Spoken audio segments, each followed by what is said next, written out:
The northern Spencer Gulf, most of beach sand, mangrove, samphire and supratidal sediments formed within the last 6,500 years. So now let's go to the Aboriginal version of the creation of Spencer Gulf. Spencer Gulf was initially a valley filled with lots of freshwater lagoons. Each had a particular species of bird looking after it. The trees were responsibility of eagles, crows and parrots. The emus, curlews and mallee foals lived in the open country between the lagoons. The snakes, lizards and guanas lived in the thick grass that grew by the water edge. The larger animals like dingoes and kangaroos lived further out and beyond the lagoons. For a long time, all of the creatures lived in harmony with each other. However, eventually the birds became proud of themselves because they could fly, were beautiful in their appearance, and were great in their numbers. They stopped the reptiles and other animals from drinking at the lagoons. Several fights took place and many were killed. The land dwellers started dying of thirst. Kangaroo was saddened by all that was happening, and he decided to make an opening from the valley to the sea. He did this, and the valley was flooded, and the birds and animals were forced to live together in peace. The Whyalla area was frequented by a tribe called Malkari Pangala, which was basically a subdivision of Bangala or Pankala, and the Bangala belonged culturally to the Lake Torrens and Lake Eyre groups. Malkari Pangala or Bangala lived a semi-nomadic lifestyle in a wider area, approximately between Port Augusta, Gold Ranges and Cowell. Prior to the white settlement, they most probably extended to the North Lakes as well. One of the major intertribal trading hubs that affected this area was at Koperamana, which is situated at the eastern shore of Lake Eyre. Mainly stone and wooden implements, shells, ochre and pituri, which is a narcotic substance, were traded there. Major routes followed by the Whyalla area Aboriginals were those from the northern lakes to Tent Hill, across Kultana Range to Point Lowly Peninsula, Whyalla, and then northwest towards Gold Ranges. Prior and close to the European colonization, the Bangala were put under the pressure by northern desert tribes Kokata and eventually moved further southeast. Andyamatana tribe of Flinders Ranges' presence in the Whyalla region was relatively recent as well, dating to the 19th century and after the European settlement. There were approximately 2,000 Aboriginal people living on the whole Eyre Peninsula prior to the Europeans. By the 1870s, most of local Aboriginals were established in fringe camps around the European towns. The most important sites in the Aboriginal territory were those associated with the dreaming stories. Those sites also provided particular resources like fresh water, food availability, and possibly were placed on or close to the trading routes. Most of these sites included peculiarly shaped and outstanding landscape features like rocks, hills, bays, and similar. One of them you see in the picture. The overall area of today's Whyalla City Council boundary contains 21 archaeological sites and 18 mythical or ceremonial sites.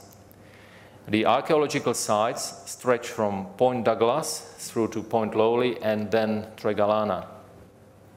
13 of these sites are concentrated at Whyalla Bay and Black Point.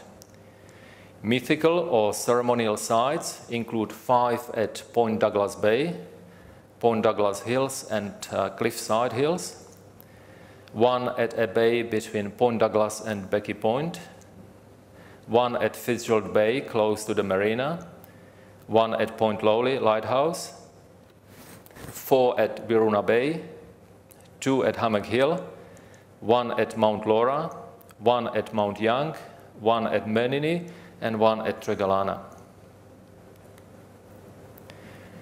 Stone artifacts found there were coarse flakes and flaked pieces. Raw materials used included quartzite, quartz, volcanic materials, and silkrete. And silkrete in particular was available from Long Sleep Plain and Pandura Range plains around Tent Hills.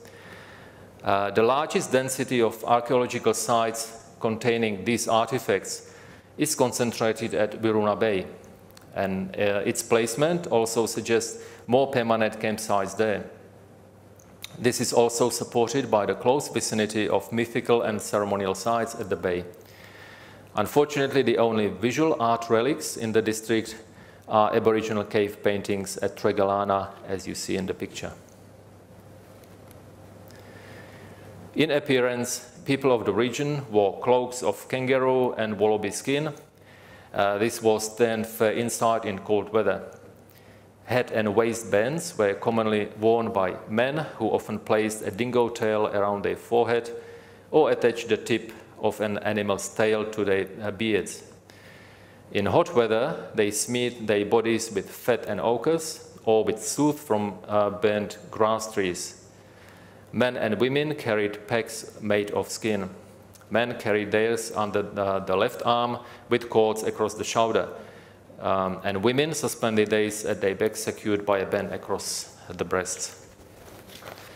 The content of a men's pack is this.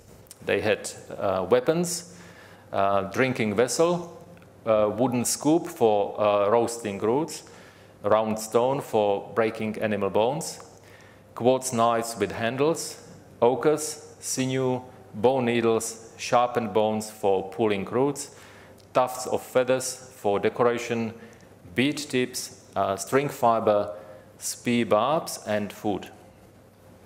Hooked spears were usually used for hunting land animals, while simple tip, short spears for fishing. Women also carried multi-purpose sticks for digging. Grubs were collected from roots and branches. No nets, hooks or vessels were used in fishing. In the Point Lowly area, three main fishing techniques were applied.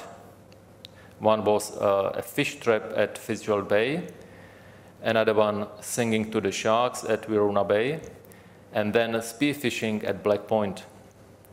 All marsupials, dingoes, birds, and reptiles were obviously hunted for food as well. Now, the date of the first human habitation in this area has not been satisfactorily resolved. Based on a wider land occupation and movements of the tribes and the types of recovered artifacts, it could be anywhere between 10,000 and 5,000 years ago. The archaeological research of the area has not been entirely completed, and new evidence still could be found. So, could there be any connection between these two cases, a geological history and history of human habitation at this specific part of South Australia?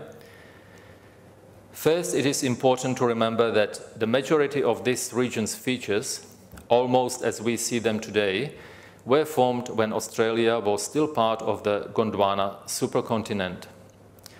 Spencer Gulf, even though first created as a valley, was initiated around 45 to 15 million years ago, at the time when Australia was still connected to Antarctica.